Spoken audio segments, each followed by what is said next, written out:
नमस्कार मित्रांनो, मी ओमकार पाटील आणि स्वागत करतो तुमचं आपल्या परत एकदा लाडक्या यूट्यूब चॅनलवर। तर मित्रांनो, आजचा व्हिडिओ आपल्या चॅनलवर काहीतरी नवीन असा पाहायला भेटणार आहे। कारण आतापर्यंत आपण सोंगी भजन, गवळणी, भारूड अशीच आध्यात्मिक भजन आपण पाहायला भेटलेत, पण आजचा व्हिडिओ मित्रांनो खूप वेगळा होणार आहे। कारण आज आपल्याला पाहायला भेटणार आहे आमच्या कॉलेजमध्ये, म्हणजेच सदाशिवराव मंडलिक महाविद्यालय मुरगुड या कॉलेजमध्ये ट्रॅडिशनल डे हा फंक्शन होता। तर मित्रांनो, बीकॉम भाग 3 म्हणजे आमच्या वर्गाने त्यामध्ये भाग घेतला होता। दिंडी सोहळा हा आम्ही कार्यक्रम सुचवला होता। मित्रांनो, व्हिडिओ हा प्रॅक्टिस करते वेळेचा आहे, बघा तुम्हाला कसा वाटतोय। मित्रांनो, व्हिडिओ हा व्लॉग प्रमाणे होणार आहे। आपले व्हिडिओ इथून मागचे कंटिन्यू होत होते भजनाचे, तसे नाही, आपल्याला थोडं मजा देखील बघायला भेटणार आहे, थोडी भजन देखील त्यामध्ये बघायला भेटणार आहे आणि थोडं व्लॉग टाईप आपल्याला बघायला भेटणार आहे। तर मित्रांनो, व्हिडिओ खूप छान होणार आहे, तुम्ही बघा। व्हिडिओ जर आवडला तर लाईक करा। तर व्हिडिओला थोडा वेळ न करता चला आपण एका नव्या व्हिडिओला सुरुवात करूया। वरदेव हरी विठ्ठल श्री ज्ञानदेव तुकाराम अलंकापुरी पुण्यभूमी पवित्र तिथे नांदतो ज्ञानराजा सुपात्र दया टविता घडे महापुण्य राशी नमस्कार माझा श्री सद्गुरु ज्ञानेश्वरासी पुंडलिक वरदेव हरी विठ्ठल श्री ज्ञानदेव तुकाराम वासुदेव हरी पंढरनाथ महाराज की जय। विठ्ठल विठ्ठल विठ्ठल विठ्ठल विठ्ठल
तर मित्रांनो, व्हिडिओ पूर्ण बघितला का? व्हिडिओ जर पूर्ण बघितला असेल आणि तुम्हाला खरोखर आवडला असेल तर ते लाईकचं बटन आहे ते दाबायला विसरू नका।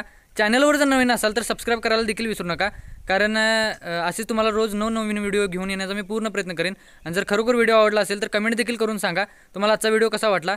आणि हां, सांगायचंच महत्त्वाचं राहिलं की हा मी प्रॅक्टिसचा व्हिडिओ केला होता, रिअल व्हिडिओ मला भेटला तर मी नक्कीच अपलोड करेन आणि रिअल व्हिडिओ तुम्हाला कसा वाटतोय ते देखील कमेंट करून सांगा.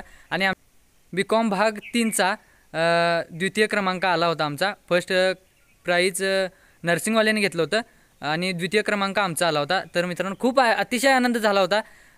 सर्वांना म्हणजे त्या कष्टाचं आम्हाला फळ नक्कीच भेटलं असं वाटलं. तर बाकीचा विषय जाऊन दे. तुम्हाला जर व्हिडिओ आवडला असेल तर लाईक करा आणि चॅनलवर नवीन असाल तर सबस्क्राईब करायला पण विसरू नका. धन्यवाद.